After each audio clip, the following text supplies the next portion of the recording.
Hello, I'm Cecil Atchison. This is our fourth in the series of Advent studies. We'll pray together. Lord, we give you thanks for this wonderful time of the year.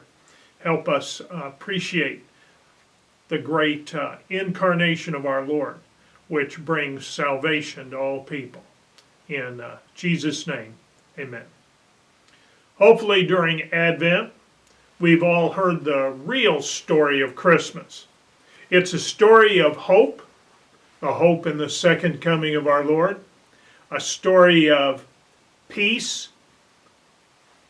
a peace that we receive through the forgiveness of sin, and joy.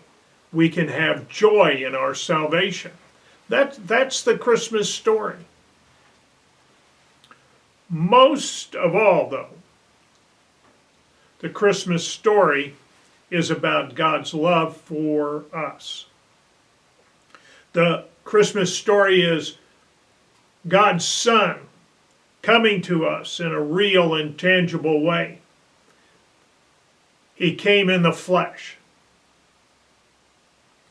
God's love came to us as the baby of Bethlehem. The Advent theme this week is love.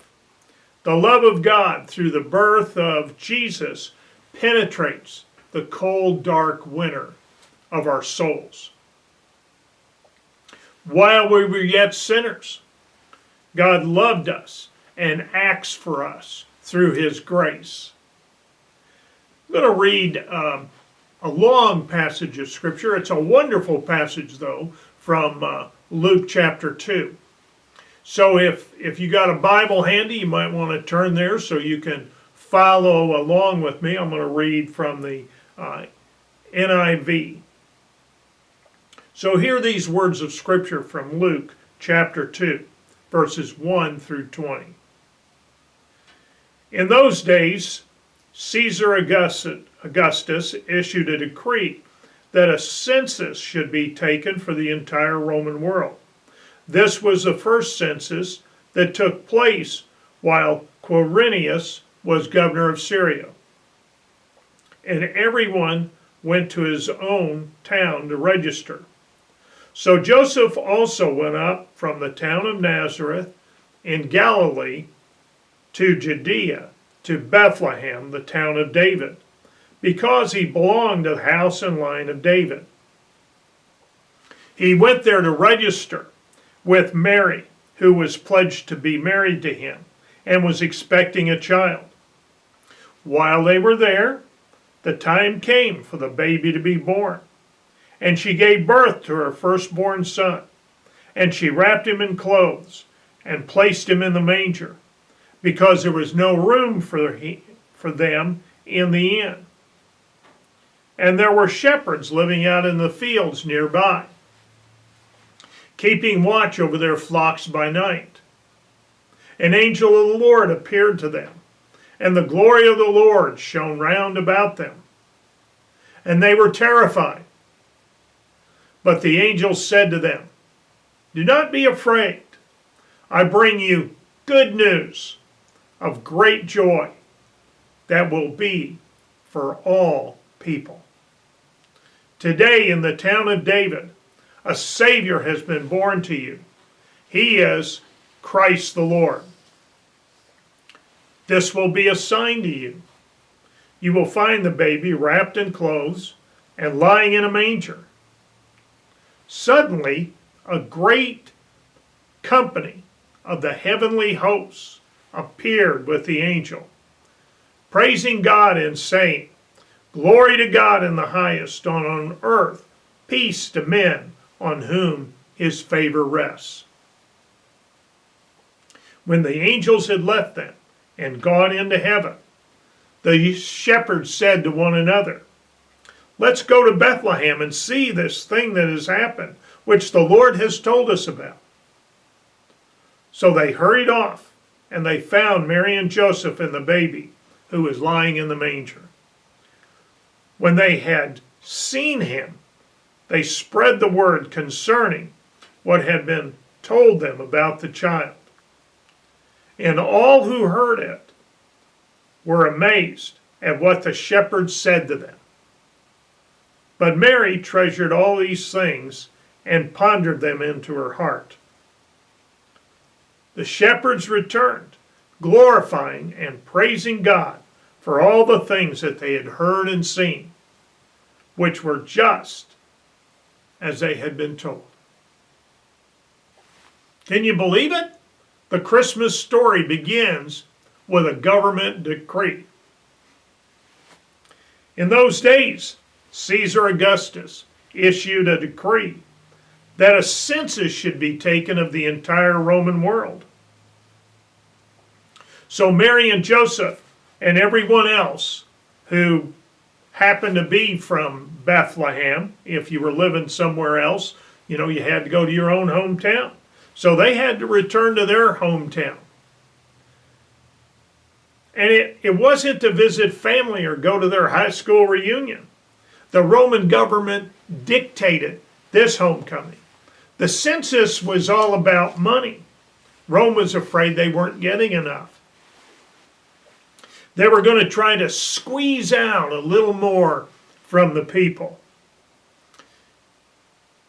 It cost a lot to maintain an army, and someone had to pay that bill. Who better to pay it than the people being occupied?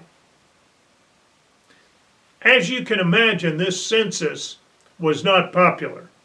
This decree meant that Joseph and Mary, who was 9 months pregnant, had to journey on foot 90 miles from Nazareth down to Bethlehem, or up to Bethlehem, because Bethlehem, I think, is more up in the mountains, as I recall from having been in both places. Mary and Joseph were walking on that long road from Nazareth to Bethlehem. They had to be stressed. I'd be stressed.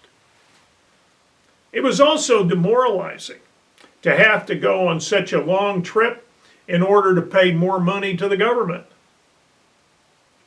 For the average person, taxes already were, repressive. In a good year, a small farmer or a small craftsman like Joseph, in a good year, they could pay their taxes and feed their families. In a bad year, it was a pitiful struggle for survival. Just imagine having to walk or ride a donkey for days to line up at the driver's license station. Everybody had to come on the same day. So that would be like everybody around here having to go to the Secretary of State's office instead of all during the year. Not every day, but most days you can go to the Secretary of State's office and transact your business. But the Roman government was dictating that they all come on the same day. What chaos! Even if you lived in Chicago, you had to travel to Southern Illinois. The Christmas story has its stresses, doesn't it? The Christmas stories for us too has stresses. Maybe we're not paying taxes to the Romans, but we have our stresses too. This year there'll still be long lines in the grocery store. There'll still be rude people in traffic. There's a stress this year that none of us have ever experienced before. And our family celebration may not be the same this year because of a death in the family. Then Luke says in verse 7, chapter 2, verse 7, she gave birth to her firstborn son. She wrapped him in clothes and placed him in a manger because there's no room for him in the inn. Did you hear that? Another part of the Christmas story is rejection. So sorry. No room. No room for Jesus. Rejection is still part of the Christmas story 2,000 years later. Just about every Christmas, we hear news stories about nativity scenes that can't be allowed certain places anymore. We hear about Christmas carols about Jesus being banned. It's as if our culture is rewriting and renaming the Christmas songs. Away with the manger and be silent about the night. Some retailers recently have gone with, instead of the Merry Christmas greeting, has gone with the more generic, a more generic greeting.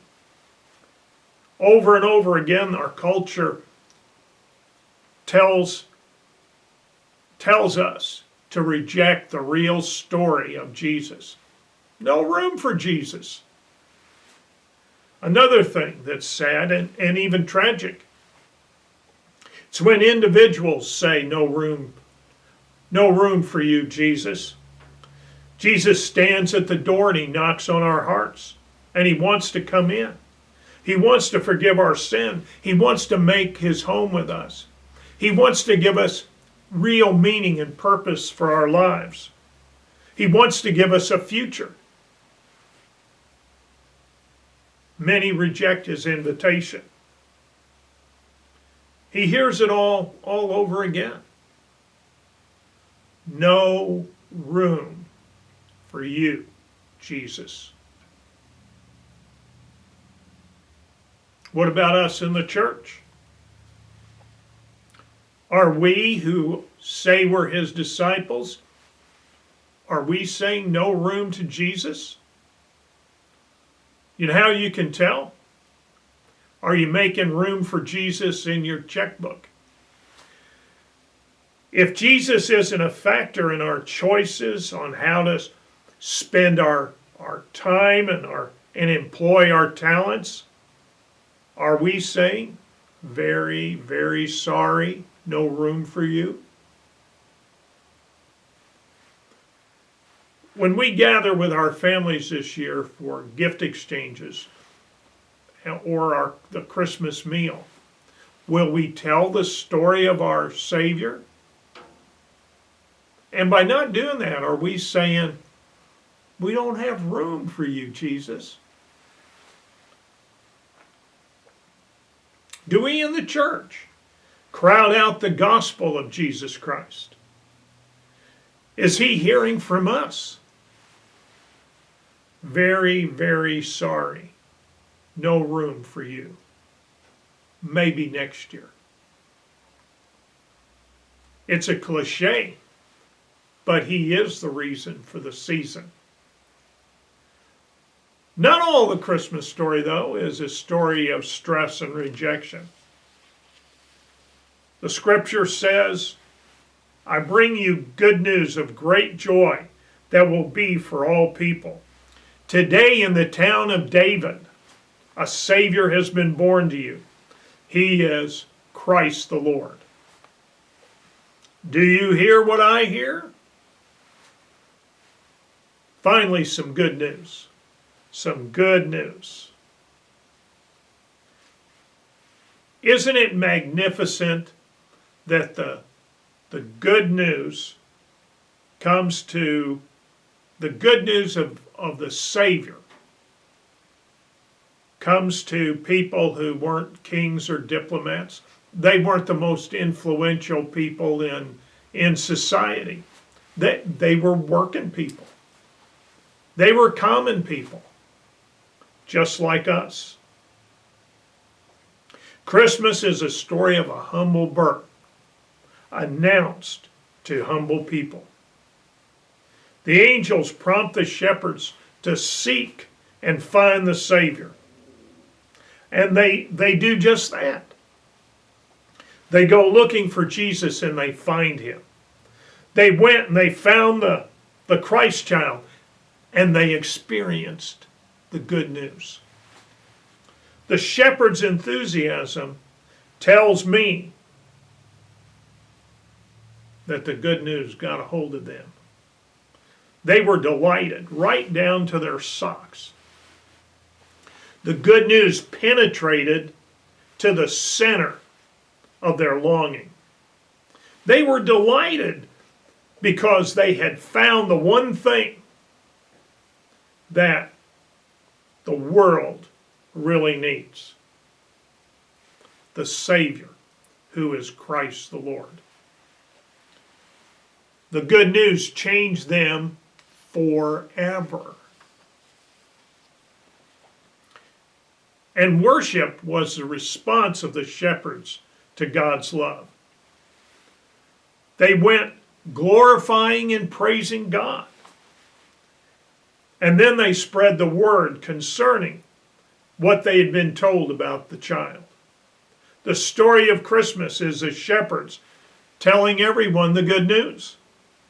The Christmas story is the shepherds in worship and enthusiastic witness of the good news. When Christ is in you, there's nothing else to shop for. There's no substitute for the reality of the living God that we know in Jesus. There's nothing else that can make us whole but the love of Jesus made real to us through birth, death, and resurrection. That's the story of salvation. And that's the Christmas story. There was this Texan who went to England. And while he was in England, he went to a church in London. And he was amazed at how quiet the place was. How there was not an extra word used, not a word spoken out of turn. All of a sudden, he heard the minister say something he really agreed with. And he shouted, "Amen." Every eye in the church, everybody in the congregation turned to look at him.